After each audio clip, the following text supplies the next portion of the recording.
Bonjour à toutes et à tous. Je m'appelle Stécie Algrin, je suis journaliste et je vais avoir le plaisir et l'honneur d'ouvrir avec vous cette job fair ici à ChangeNow au Grand Palais, qui est quand même un lieu assez exceptionnel. Nous allons donc ouvrir cette session et cette journée avec une thématique dont on a toutes et tous déjà entendu parler, repenser le mot carrière. Le mot carrière qu'on nous met dans la tête déjà très petit, on nous dit il faut penser à ce que tu vas faire et être plus tard. On nous parle d'une conseillère d'orientation, on nous parle de Parcoursup pour les plus jeunes, et on nous met tout de suite sur les rails de ce que va être notre vie d'adulte, en nous expliquant très concrètement qu'une fois qu'on aura choisi, c'est bon, on est embarqué et notre vie est lancée. Aujourd'hui, on en est peut-être à un moment un peu charnière, un peu clé, où finalement on se dit que tout ne peut pas et ne doit pas être linéaire. On peut faire des sorties de route, on peut se réinventer, bifurquer. Et c'est tout le propos de cette session qui va être divisée en deux temps. Une première partie avec les personnes qui sont derrière l'organisation de cette job fair, Job That Makes Sense, et également ChangeNow, qui vont être introduits par nos deux merveilleuses speakers que vous allez rencontrer juste ensuite. Et ensuite un temps d'échange avec Claire Pétro, que vous connaissez sûrement comme Claire l'Éclair à l'époque, qui a également fondé un mouvement qui est extraordinaire, qui s'appelle les Pépites Vertes, et qui a embarqué toute une génération sur les jobs engagés. Pour introduire donc cette session sur repenser le mot carrière, je vous invite à faire un tonnerre d'applaudissements pour Rose Mellucott, qui est directrice adjointe et cofondatrice de ChangeNow, ainsi que Alizé Lozamer, qui est également cofondatrice de Make Sense. Je vous invite à leur faire un tonnerre d'applaudissements tout de suite, et je laisse vous parler de cette session.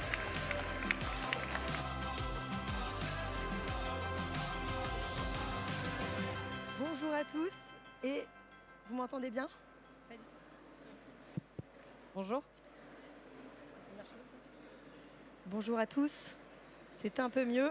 Je ne peux pas faire plus près de la bouche là, et ma voix n'est pas très puissante en ce troisième jour d'événement, donc je vais faire au mieux. Bienvenue pour cette job fair qui commence. Pour toute cet après-midi de job fair, donc avec des espaces et toute une scène de conférences vraiment dédiée aux carrières à impact, même si en effet le mot carrière, je trouve que le thème de cette session est intéressant pour ouvrir, parce qu'on a un peu des préjugés derrière le mot carrière. Nous, c'est un sujet qui nous tient à cœur depuis les débuts à ChangeNow.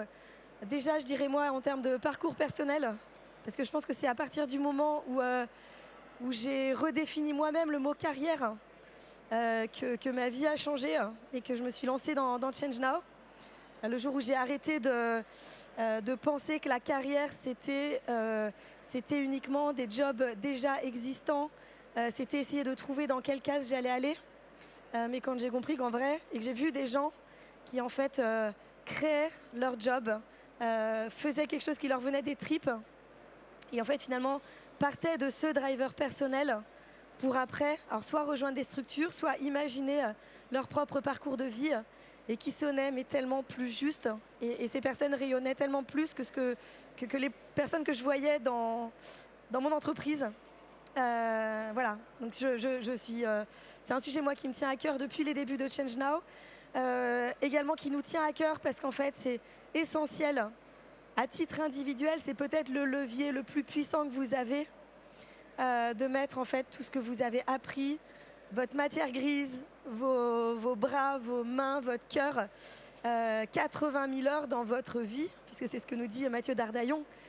C'est 80 000 heures qu'on passe en fait à travailler dans la vie, et donc de mettre ce temps au service d'un impact positif. Voilà, c'est peut-être le levier le plus puissant que vous avez, le levier dont on a besoin aujourd'hui. Et puis comme tout ça émerge depuis quelques années et que les problèmes sont énormes, il y a de la place, il y a plein de choses à créer. Et donc j'espère que vous allez trouver, vous allez faire des très belles rencontres, vous allez apprendre, vous allez avoir une bonne source d'inspiration aussi sur scène. Et je suis très heureuse qu'on fasse du coup ce temps fort en partenariat avec Jobs That Make Sense, avec Alizé. On a grandi un peu ensemble, comme je lui disais. En fait, nous on était au Sense Space, donc un peu l'espace de coworking de Make Sense quand on commençait, quand on était tout petit, on était 3-4. Make Sense, Job That Make Sense, il y avait une personne, ça commençait tout juste aussi. Et en fait, je pense qu'on est aussi la preuve qu'en fait les choses se sont développées sur ces 8-9 dernières années, et qu'il y a de la place du coup à prendre. On a vu les startups qui grandissent, Donc j'espère que vous trouverez aussi votre place sur ces sujets. Et Alizé, je te laisse aussi la parole pour introduire ce temps fort. Merci beaucoup. Bonjour à toutes et à tous. Donc moi, je m'appelle Alizé. J'ai monté il y a 15 ans avec d'autres amis une association qui s'appelle Make Sense. Donc à l'époque, c'était presque une contre-carrière qu'on faisait, on doit le dire. C'était pas forcément ce qui était valorisé dans nos écoles ou dans nos environnements. Donc je suis hyper heureuse qu'aujourd'hui, qu'il y ait des endroits comme Change Now où on puisse parler de tous ces métiers, les faire connaître, parce que c'est vraiment des métiers d'avenir. Donc nous, aujourd'hui, un de nos métiers, c'est de faire connaître les métiers de la transition écologique et de la transition sociale. Et c'est de donner des accès directs aux formations, aux offres d'emploi. Donc on a 2 plateformes aujourd'hui. On a une plateforme qui s'appelle Jobs That Make Sense. C'est 3 000 emplois par mois. C'est près de 15 000 recruteurs qui postent sur notre plateforme. Et c'est 350 000 personnes par mois aussi qui viennent s'inspirer ou postuler à une formation ou à un emploi et donc progressivement construire leur carrière, et on peut presque dire leur carrière avec un S, à impact positif. Et puis on a aussi une plateforme un peu plus jeune qui a moins d'1 an, qui s'appelle GreenTaf et qui s'adresse plutôt aux personnes jeunes qui sont en recherche de leurs prochaines étapes, qui n'ont pas forcément encore de diplôme ou de qualification et pour qui les métiers de la transition écologique sont aussi des opportunités d'avenir. Et peut-être moi je voulais vous dire 3 choses sur ce vaste champ que sont les métiers de la transition écologique. Déjà, c'est des métiers qui touchent tous les secteurs et de tout type. Aujourd'hui, on a besoin de directeurs RSE dans les entreprises, on a besoin de marketing de la transition écologique, on a besoin de comptables, notamment qui intègrent des critères extra-financiers. Mais on a aussi besoin d'électriciens pour installer toutes les bornes de recharge électrique. On a besoin de plombiers compétents qui installent et qui maintiennent les pompes à chaleur.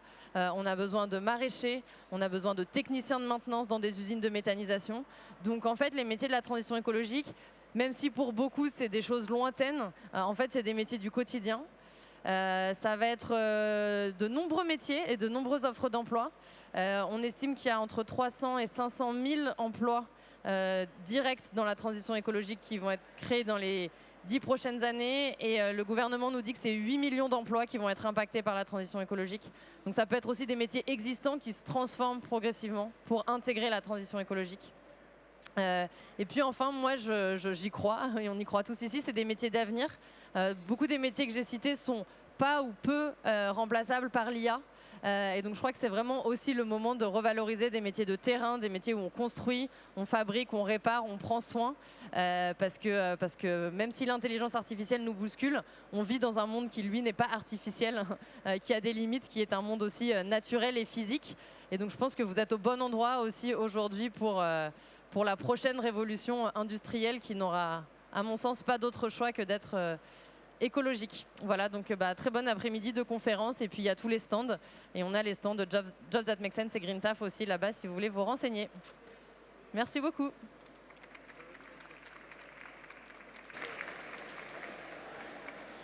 Petit passage de flambeau entre nos 2 intervenantes et nous, puisqu'on va passer maintenant à la deuxième partie de cette session.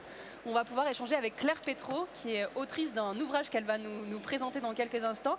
Merci beaucoup Claire d'être avec nous. Merci, je suis ravie d'être là. Merci. On va commencer avec une petite prise de recul un peu sur le thème de cette session, parce qu'on parle beaucoup de l'importance de construire une carrière. Dès qu'on fait une petite sortie de route, on nous dit « mais attention, ta carrière, tu y as pensé, est-ce que tu n'es pas en train de faire des conneries ?» Mais moi, j'aimerais te poser une question, c'est est-ce que finalement on vit pour construire une carrière? Est-ce que c'est ça l'objectif d'une vie? Est-ce que c'est ça la finalité? Merci. Quand j'ai vu la thématique sur laquelle j'étais invitée, j'ai fait un truc un peu à l'ancienne où j'ai essayé de définir le terme du sujet. Et j'ai été chercher c'est quoi l'origine du mot carrière. Et comme on peut l'imaginer, ça vient vraiment du coup de la carrière de pierre et du fait qu'il y avait des chars qui permettaient de porter les pierres et que c'était le travail. Et du coup, il y a eu un moment de ma préparation où je me suis dit, est-ce qu'une carrière, c'est genre creuser un trou pour prendre des cailloux? Et si oui, est-ce que c'est ça dont on va parler? Le sujet de la carrière et de est-ce que c'est central dans la vie, pour moi, ça l'a été. Et c'est très lié, je pense, à mon histoire personnelle. Je suis petite fille de paysan et fille de prof. Donc il y a un truc où le boulot chez nous, c'est assez important, voire même c'est la meilleure manière, non pas seulement de se réaliser personnellement, mais de s'engager pour la communauté et pour la société. Et donc très vite, quand j'ai commencé mes premiers stages dans la transition écologique, j'ai eu la chance de travailler pendant 3 ans à Change Now et de découvrir l'écosystème de l'impact.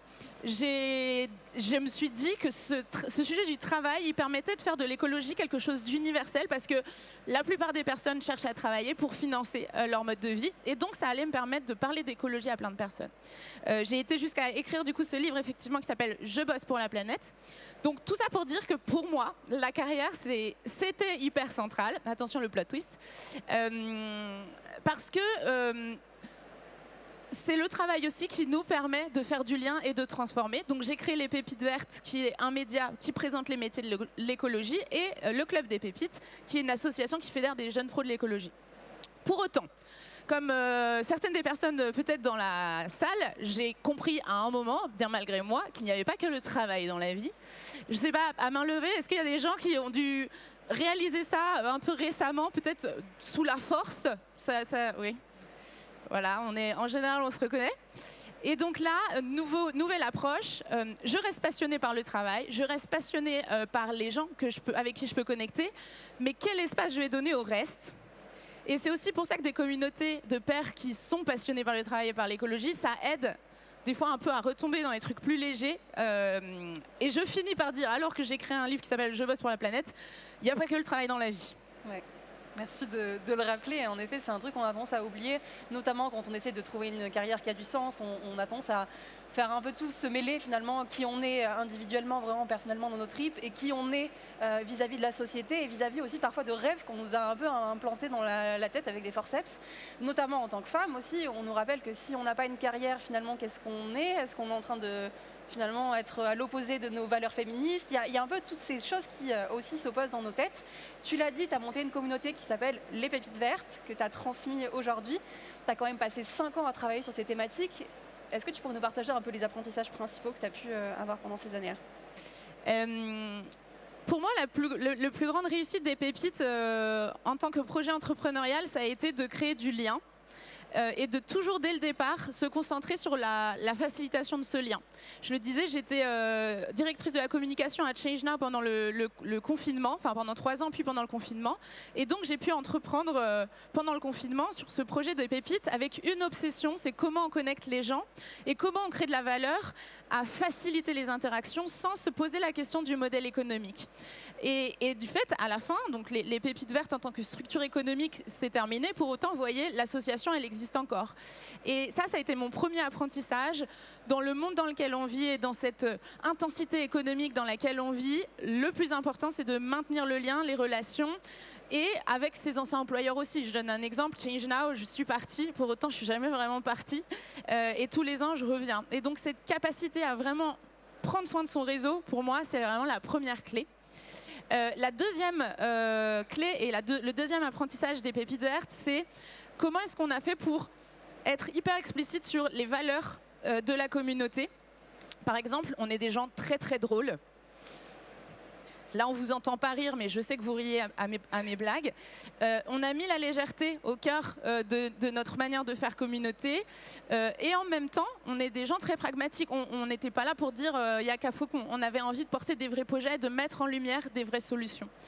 Et au fur et à mesure qu'on construisait les valeurs avec l'équipe, ça nous a permis d'être facilement identifiés et du coup d'attirer à nous des jeunes professionnels qui partageaient nos valeurs et notre envie de se réunir. Je pense que ça, c'est les 2 plus grands apprentissages. Et du coup, en fil rouge, parmi les 2, c'est vraiment les humains qui font les interactions, qui font le réseau et qui nous permettent de nous reconnecter à notre essence d'humain, qui est, je crois, ce qui nous manque le plus en ce moment. Ouais, on est des êtres sociaux. En préparant cette session, je suis allée quand même voir sur tes réseaux sociaux qui prennent une grande part également dans ta mission au quotidien. Et tu as fait un post pour parler de cette session et de ta participation. Et tu as mentionné le fait que quand tu as décidé de bifurquer de cette mission des pépites vertes, on t'a dit mais Claire, en fait, tu étais bien embarquée sur ta carrière, qu'est-ce que tu es en train de faire? Un espèce de limite de red flag en disant tu es en train de faire n'importe quoi. Déjà, toi, qu'est-ce que tu en penses? Est-ce que tu penses que tu es en train de faire n'importe quoi? Ou est-ce que tu te dis, en fait, c'est pas parce que j'ai l'impression, je donne l'impression aux autres que ce que je fais, ça a cette nécessité de continuer dans le temps et ça y est, ça me définit. Et en fait, aujourd'hui, non, je considère que je peux faire autre chose. C'est quoi un peu ta posture là-dessus et pourquoi tu as décidé de bifurquer? Pour donner un petit peu de contexte sur cette question-là, en fait, pendant 5 ans, j'ai porté le projet des pépites vertes avec une entité juridique économique d'un côté et puis cette entité associative de l'autre. Et il y a eu un moment en 2024, à la sortie de mon livre, où j'ai eu l'intuition que j'étais plus la bonne personne pour porter le projet. Pour plusieurs raisons. La première, c'est que c'est un projet pour les jeunes et par les jeunes et que quand je vais faire des blagues dans les lycées, du haut de mes 30 ans, les gens rigolent plus beaucoup. Alors je suis très drôle, comme je vous l'ai dit. Donc là, j'ai commencé à me dire, tiens, il y a un monde où je suis plus la bonne personne pour incarner ce sujet de la jeunesse engagée au travail.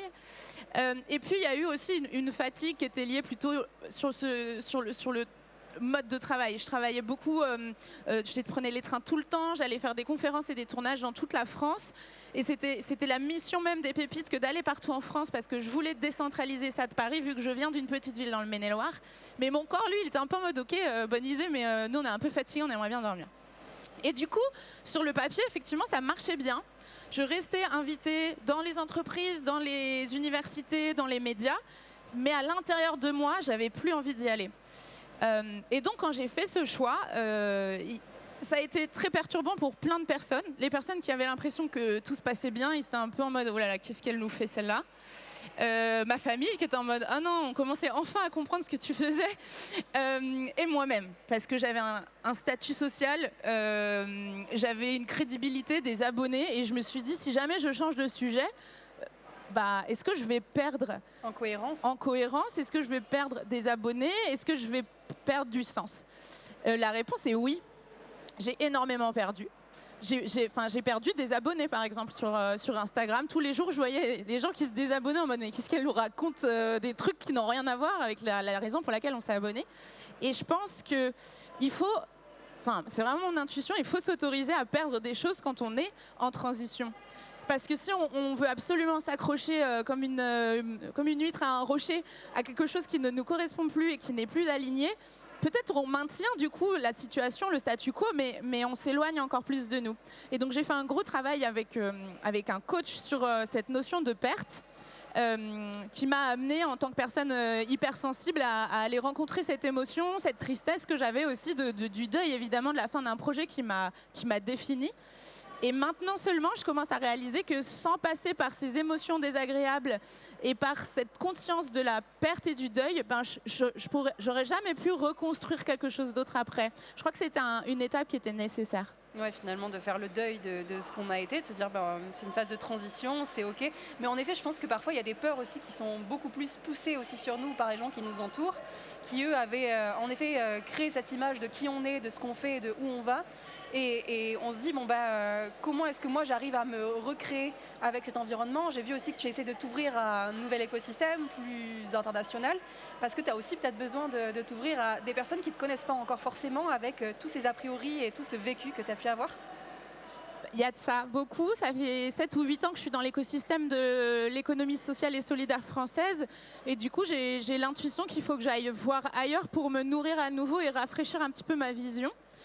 En ce moment, je me forme en ligne à une formation qui s'appelle le leadership régénératif avec une enseignante qui est Laura Storm, qui permet de nous former beaucoup à des enjeux très bio, avec une approche historique, avec la parole qui est donnée à des représentants de peuples premiers qui nous expliquent comment eux, ils ont un rapport à la Terre qui est différent. Et toute cette manière que j'ai aujourd'hui de me décentrer de la France, qui pourtant est vraiment un espace que j'adore, m'aide, je pense, à pouvoir revenir avec des idées plus fraîches. Et puis dans les autres inspirations qui m'ont beaucoup aidé à m'autoriser cette transition, il y a tout simplement la nature évidemment et la saisonnalité de la nature. J'ai eu l'impression en quittant les 5 ans de Pépites que j'avais passé 5 ans en été. Ma petite sœur, elle est agricultrice, donc elle est maraîchère, donc je vois bien à quoi ça sert l'été. On est en récolte, on a semé l'hiver, mais on est en récolte plutôt l'été. Évidemment, il y a des légumes d'hiver, ils sont juste un peu moins bons, j'aime pas trop les navets.